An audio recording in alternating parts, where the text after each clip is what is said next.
Por que esse livro é importante? Mesmo fato desse aqui, a diferença tamanho e preço. Essa aqui é mais barata, mas deve custar uns 50, 60 reais. Mas o tema, a questão é a mesma, é a essência, né? A raiz da coisa. Porque sem isso aqui também você não trabalha as outras questões. Então adquira um livro, é a nossa leitura obrigatória e desde já vai aí o primeiro trabalho para vocês, né? Que eu quero para a próxima semana, tá? Que é eu já vou tratar disso hoje, tá? Então vai ser fácil para vocês, não é muita coisa, é o resumo da parte 1, só isso. Isso. Parte 1. O resumo, e eu não quero um resumo simples, tá? Eu quero em forma de resenha crítica, tá? Você resume e faz a sua crítica, tá? No final, olha, isso aqui é importante, concordo com isso, não concordo com aquilo, isso aqui é legal, então faça o seu comentário. E é resumo, tá? Não vá pegar aqui e fazer o resumo do capítulo 1 ficar maior do que o livro, pelo amor de Deus. Então, resumo, leia e diga, o autor trata disso, disso, disso, disso. Pronto, 3 páginas resolve. E olha lá. É muito, né? Eu estou achando muito, né? Outro dia mandaram eu resumir os 10 primeiros capítulos do Gênesis, eu fiz um parágrafo e tirei 10. Então, a questão é resumo, né? Outro dia, faz alguns anos. Resumo e crítica, tá? Ok? Peço que foquem aí no tópico 1 e 2. Principalmente a razão da incapacidade moral e o resgate da capacidade moral, tá? A parte 1 toda, né? A parte 1 toda. O ágape divino, fonte primária do amor cristão. Então quem tem o livro está aqui, parte 1. Parte 1. Vai... Colocar a parte 2. Parte 1. Não vai resumir o prefácio, a introdução, o porquê que o Ayrton escreveu o livro, né? Dizer que ele é o pai do Arthur. Não vai botar isso aqui não, tá? Ei, professor. Como é que semana que vem nós vamos estar fazendo o curso aqui a semana toda. E aí?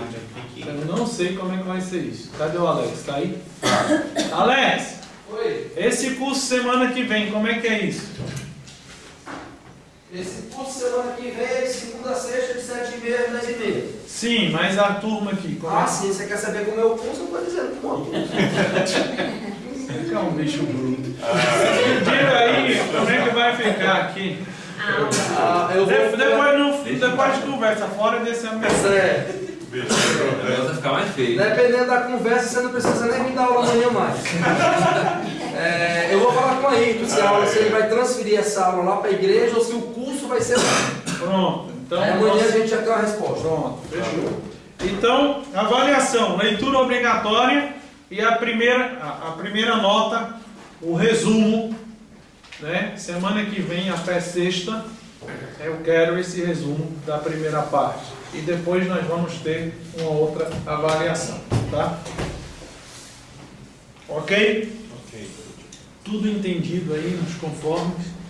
Então vamos voltar aqui para os sistemas éticos. Então nós estávamos vendo o sistema legalista, né?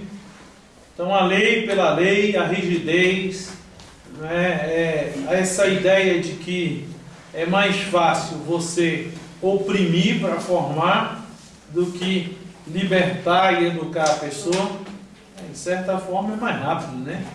Esse é um sistema ético opressor. Em contrapartida, nós vamos ter o quê? O antinomismo, tá? O que é nomos, né? Nomos é lei, né? Por um lado a gente tem os legalistas e por outro a gente tem os antinomistas. Só antes da gente terminar, eu queria só fechar o legalismo com um alerta, tá? Eu coloquei isso aqui, eu não quero deixar passar, tá? Um alerta sobre o legalismo, um alerta bíblico, tá? 2 Coríntios 3, 6. Está escrito assim: foi Ele quem nos libertou e nos tornou aptos para sermos ministros de uma aliança nova, não da letra, e sim do Espírito, pois a letra mata, mas o Espírito comunica a vida.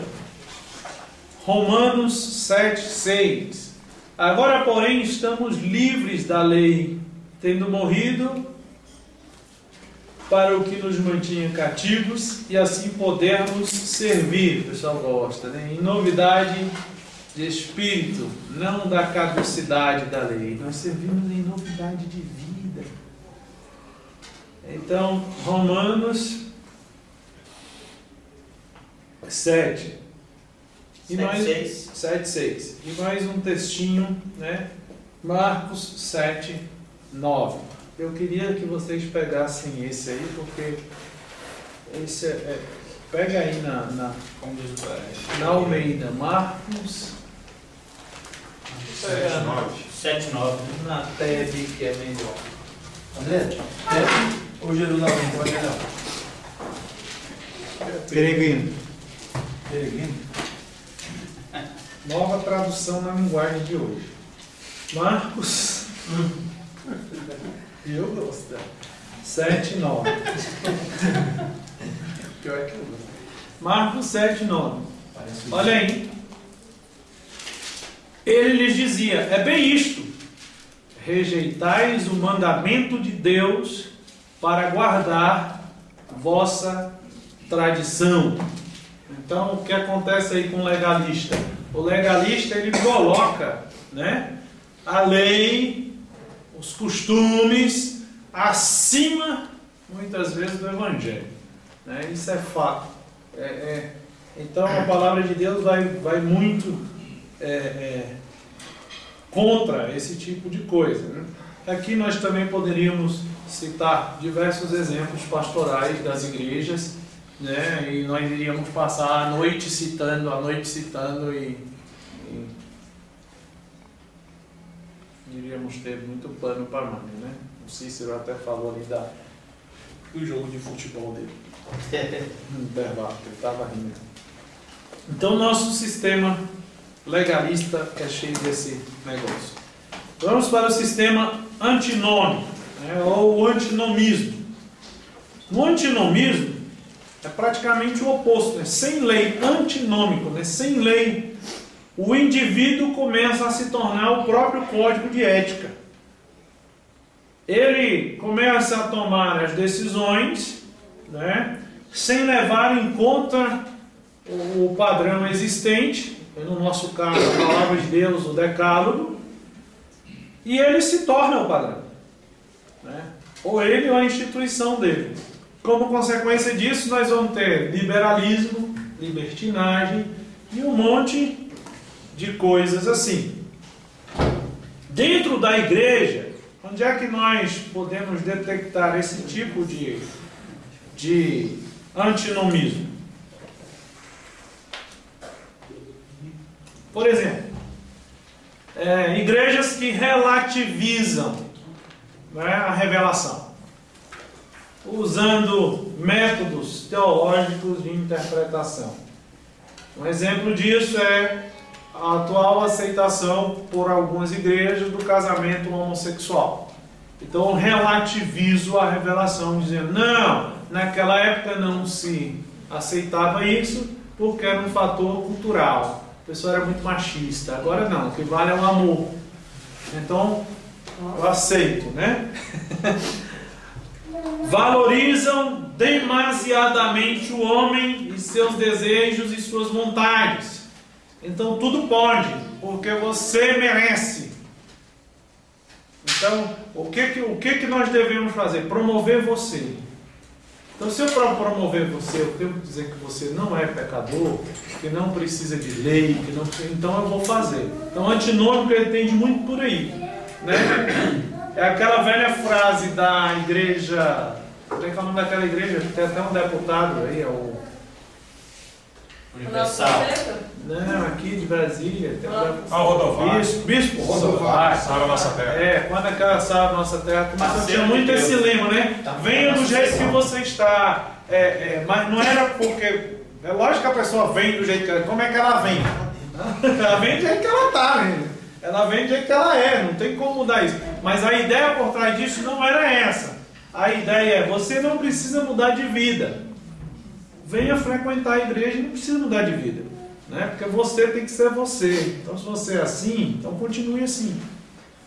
Então, aquela ideia é só o amor, não tem regra, não tem justiça. Não, mas o irmão é adúltero. Não, deixa aí, cara, tá bom demais. Mas esse aqui é gay, se prostitui, é travesti. Não, tá bom, é tudo muito bonito, tá? Perdoa tudo, o amor é bom, tudo perdoa, tudo suporta, tudo crê, tudo espera. Então, mas e o Antigo? Não, o Antigo Testamento era um Deus irado. Agora nós estamos na época da graça, do amor, de Jesus Cristo, a igreja da perfeita liberdade, a NASA Sul. Entendeu? Já estou dando endereço, né? Os caras vão ir para São Paulo, eu não gosto desse negócio. Isso dá problema. Isso dá problema. Então pode tudo, né? Homem com homem, mulher com mulher, e essa coisa toda, aí vai. Então o amor, o que vale é o amor. Então o antinômico é muito assim, né? O amor e o parceiro de Deus. Justamente, né? Então, o cara é corrupto, não, vem pra cá, o que vale é contribuir, tem que participar. Então essa coisa toda, né? O legalista não pode nada. O antinomista pode tudo. Pode tudo. Entendeu? Pode. O cara pode ser cristão, pode ser macumbeiro ao mesmo tempo, pode ser cristão, pode ser espírita, pode ser isso, pode ser aquilo, pode ser homoafetivo, pode ser. Não interessa.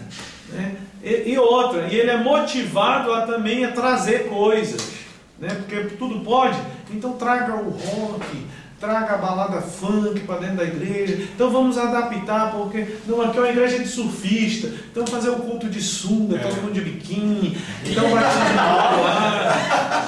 É um antinomista, né? Entendeu? Então traz a moto, entra cabeludo, um monte de cara cabeludo, um atrás do outro, bota a moto, bota o culto, aí tá, sobe tudo e vai tudo, aí forró de Jesus, culto sertanejo, e vai, o pau quebra, aí a igreja vira uma boate, aí vai. O negócio pode tudo. Né? Pode tudo, não tem regra, não tem lei, entendeu? Não pode perguntar se pode. Só não pode, ele lascou tudo. Se o cara perguntar se pode, um cara reprimido, mas Jesus te libertou. Jiu-jitsu. Mas eu não posso. Não, rapaz, agora você é livre, é o tempo da graça, é o tempo do amor. Paz e amor, quase hippie, né? Então, mas existe isso, tá? Existe isso e mais perto da gente do que a gente imagina, tá? Aí tá cheio de igreja assim. Né? Pode, tudo pode, não existe mudança de vida, não existe. Aí o outro é totalmente contrário, é lei, não tem um equilíbrio, né, das coisas, não sabe discernir as coisas. Então, todos os demais sistemas são oriundos destes dois aqui, o legalista e o antinomista, né? Os sistemas errados, né? Ou ele, quando é 8 é 80. Ou tenta equilibrar, mas de forma contraditória. Né? Começa a equilibrar e abre exceção na lei para alguns. Né? O que esse pastor faz? Não faz nada. Ele nunca prega, ele nunca tem, nunca tem. Ele não sabe nem falar, sabe nem ler a Bíblia. Aí o cara vai descobrir, né, porque ele é dizimista. Então a gente colocou ele aqui, pastor, mas ele é dizimista. O dízimo dele é alto, então... então deixa aí. Ou ele é um parceiro de Deus, ou ele faz oração da propina, e por aí vai. Né? Então abre duas medidas, dois pesos. Tá? E tem aí o nosso sistema, tá? O nosso sistema é o quê? Teonômico, ok? O nosso sistema é teonômico. Isso não significa que nós vamos ter uma submissão cega a Deus, né? Mas uma obediência, fruto também de uma comunhão com Ele. Teonômico, né? De Theos, Deus, né? Theos e de nomos, que é lei. Então, Qual é o nosso sistema? É a lei de Deus. Então, é teonômico. Nós obedecemos essa lei, né, em comunhão com essa divindade, como um senso de resposta ao divino. Deus é o centro, né? E o homem, diante desse Deus, é um ser responsável, capaz de dialogar com ele, de responder a sua palavra, né? De ter comunhão e viver como uma nova criatura debaixo desse poder de Deus. Aqui está uma observação que eu quero fazer. Todos os demais sistemas éticos encontrados, né, dentro do cristianismo vão ser oriundos desses três aí, né? Mas não pode ser puramente teonômico o sistema que é legalista, porque Deus não é legalista, acredita, ele tem lei, mas não é legalista. Não pode ser antinômico, porque Deus tem lei, mas ele não é antinômico. Deus dá liberdade, mas dá responsabilidade. Então tem que ter dois conceitos aí, né? Ou usa livre agência e responsabilidade. Isso também, a ideia de responsabilidade é clara, tem lei, né? Não é sem lei, tem lei, mas ao mesmo tempo tem o quê? Responsabilidade. Agora veja, existe um sistema que é esse que eu quero que vocês tenham cuidado com ele, tá? Inclusive eu vou dar um livro para vocês lerem. Você vai dar pra gente? Nesse sistema. Hã? Vai dar pra gente? Posso estar no meu computador, manda e-mail, livro.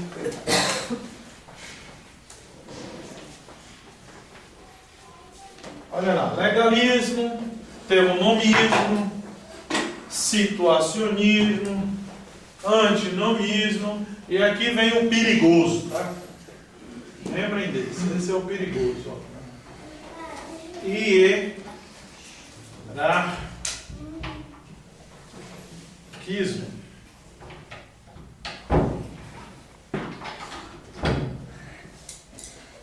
Porque o que está acontecendo aí? Muitas igrejas estão assumindo esse sistema aí. Lembram de uma frase que diz assim: dos males, o menor? Isso. Essa frase reflete bem o hierarquismo, né? Essa frase é baseada num pensamento de um filósofo chamado Plotino. Plotino dizia assim, ó: dos bens, o maior. Dos bens, o maior. Então aí vem, dos males, o menor. É o inverso, né? Isso reflete muito bem o hierarquismo. O hierarquismo vai dizer assim: dos males, o menor. Por que nós temos que ter cuidado? Porque o hierarquismo vai abrir, né, exceções para algumas regras. Então, o absoluto que nós falamos da ética cristã, em alguns momentos vai se tornar relativo. Aqui eu vou colocar um dilema moral, tá? Imagine que vocês estão ali na estação do metrô e tem um bando de caboclo lá arrumando o trilho num dos lados. E aí passa um rádio do trem dizendo: olha, o trem descarrilhou, né? E não sei por que cargas d'água desviaram o trilho e nós estamos indo no trilho errado e nós vamos passar onde aquele bando de caboclo está trabalhando ali. Tem uns 30 caras trabalhando. Rapaz, manda sair porque não vai morrer tudo. Só que eles estão dentro do túnel, não dá tempo de chegar. Aí da estação o cara passa o rádio: não dá tempo de chegar, o que a gente faz? Cara, bota um peso aí de uns 150 quilos no trilho e joga mais umas coisas aí que vai amortecer até lá, para. Rapaz, aí não é que o cara olha e tem um gordão de 150 quilos. Então, falta 10 segundos para ele chegar. Cara, esse cabra deve ter uns 150 quilos. vamos jogar ele no trilho? Se eu jogar ele no trilho, só morre ele. Ainda dá tempo de quando chegar lá, aqueles 30 caras não morrem. Agora, se eu não jogar ele no trilho, morre 30. 31. E aí, como é que faz? Joga o outro. Joga o gordo, né? Mas vamos supor que você, vamos aproximar, você seja o cara que pegou o raio e você pesa 160. Joga o outro. Entendeu? Você pula no trilho ou você joga o teu colega gordo? Joga o colega, vai morrer. Alguém tem que coordenar. E essa é a última. Entendeu? Então o hierarquismo vai raciocinando assim, peraí, qual é o mal menor?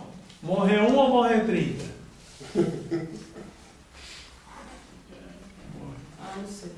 Já não gordo. Nesse pensamento é... Morreu 1, né? Nós vamos lá no avião, vamos lá, vamos no avião, tem um terrorista no avião, olha aí, exemplo americano, tem um terrorista, né? Então, o cara vai jogar, o terrorista manda jogar o avião no meio da cidade. Só que o que a torre de comando fala? Não joga o avião no meio da cidade. Tenta desviar e jogar no mar, na leste. O hierarquismo vai abrindo o quê? Essas brechas, né? Só que tem coisas no cristianismo que não tem brecha. É aí que eu quero que você pense. Por exemplo, o hierarquismo vai trazer o quê? Aquela ideia da terapia, né? Da masturbação como uma terapia antes do casamento. Porque ele está abrindo uma brecha. Ele está dizendo, é melhor o cara se masturbar do que fornicar. Então, dos males, o menor. Só que para nós não existe. É pecado do mesmo jeito. Quebrou a regra do mesmo jeito. E nem pecadão, né? Justamente. O hierarquismo ele vai fazer o quê? Ele vai colocar numa hierarquia. Entendeu? Então, se você tiver que adulterar, né? Porque vai ser um mal menor, então você adultera. Se você tiver que matar para ser um mal menor, então você mata. Se você tiver... Então tem casos que ainda é compreensível, mas não deixa de ser pecado. Mas o hierarquismo vai dizer, não, nesse caso não é pecado. Então a lei de Deus, nesse sentido, ela é absoluta. Mas o hierarquismo ele vai trazer o quê? Ele vai começar a trazer brechas. Então a gente tem que ter cuidado com isso. Né? Tem que ter cuidado com isso. Esse é o sistema que muitos adotam. Né? Agora, diante da graça de Deus, nós, no nosso sistema ético, temos que ser teonômicos. Isso aí é fato. Agora, é fácil? Não. E quem falou que era fácil? Hoje eu falei com um colega que é ministro aí, não sei o que. Ah, tá difícil. Eu falei, quem falou que ia ser fácil? Ah, mas não sei o que. Alguém te prometeu riqueza? O que Jesus falou para você? Roupa para vestir, comida para comer, a cruz para carregar. Porta estreita. E aí o meu conselho para ele não foi um conselho, foi um suave te lasca. E ele ficou feliz. Já é perto da você ficar feliz. Então aqui, para responder à graça de Deus e pautar o nosso comportamento ético, ainda tem duas questões que eu queria colocar antes da gente passar à frente, que são questões colocadas, inclusive o Ayrton trouxe essas questões aqui também, que diante desse sistema, esse autor que o Ayrton menciona, ele comenta, há dois grupos, né? Dois grupos que refletem muito bem os legalistas e um outro grupo que reflete algo que eu não tinha visto ainda, que são os espirituais, né? Então, um grupo ele classifica como aqueles que aspiram o dever. Esses que aspiram pelo dever ou o dever, eles vão compreender a vida cristã mais de que jeito? em termos de obediência, obedecer às leis, né? E à igreja, seguir as tradições, né? Seguir tudo isso aqui. Então eles aspiram pelo dever. E o segundo grupo é o que aspira pelo bem, né? É aquele que tem que ansiar por uma conduta cristã, né? Por uma visão de Deus quase mística, né? Uma visão de santidade, uma visão que vai acabar também num puritanismo, num legalismo lascado, né? É aquele cristão que ele não é desse mundo, né? Ele é um extraterrestre, a cabeça dele é lá nas nuvens, né? É a santidade pura. Isso nunca vai. E perde o equilíbrio. O cristianismo é o que nesse sentido? É a aspiração pelo bem, né? E a aspiração pelo dever, tudo junto, harmônico, né? Não pode ter esses dois grupos, senão vai acabar sempre num legalismo absurdo, ou se o cara se arreta no antinomismo. Jesus é amor. Jesus é amor, não tem mais inferno, só tem céu, só tem coisa boa aqui. Até aqui temos esse sistema. Antes de continuar, eu quero trazer só algumas curiosidades para nós, né? Em relação à ética. Essa palavra aparece no Novo, só curiosidade assim para a gente ficar, no Novo Testamento 12 vezes. Tá? 12 vezes. Sempre relacionada com estilo de vida e conduta. O plural dessa palavra só aparece uma vez. 1 Coríntios 15, 33. Está escrito assim: as más conversações corrompem os bons costumes. Costumes, ética. Plural. 1 Coríntios o quê, professor? 15, 33. A disciplina ética ainda recebeu durante a história diversos nomes, né? Moral, Sintelere, que é a ciência dos costumes. Essa foi dada por nosso amigo famoso, né? Schleiermacher, né? Pai da teologia liberal. Moral, mais forjada nos conceitos kantianos. E ética, né? A partir de Hegel. Volto à pergunta, depois dessas curiosidades. Você acha que o ser humano é capaz de cumprir a lei de Deus? Não. Muito E aí não. difícil. É o resumo do primeiro capítulo que vocês vão fazer. E alguém pode perguntar, por que o ser humano é incapaz moralmente, eticamente? Qual a razão da incapacidade moral? Qual a razão do mal moral da humanidade? Será que outras pessoas também questionaram isso, né? Na filosofia, na história, na sociologia? Questionaram. Principalmente na filosofia. A filosofia questionou sempre qual a razão da incapacidade moral do homem, né? Em que consiste o mal moral? Nós precisamos responder essa pergunta, porque senão não tem como trabalhar o resto. É porque nós estamos Porque, lembra de Paulo, né, que fala sobre isso? Quem falou alguma coisa aí? Na minha opinião, que a gente é refém do... E na minha opinião, que nós somos corruptos e pecadores. Nós temos que trabalhar na Câmara dos Deputados. Olha, Então, ó, o Benedito não ia gostar disso, não. então, em que consiste, né, o mal moral? Isso é fundamental. Eu queria só colocar aqui duas coisas que foram bastante debatidas, né, nessa disciplina. A primeira delas, né, que tenta dar resposta a essa pergunta, vem da filosofia. A segunda também é trabalhada na filosofia, mas a primeira é essencialmente da filosofia porque ela vem lá dos clássicos, né? Sócrates, Platão, Aristóteles.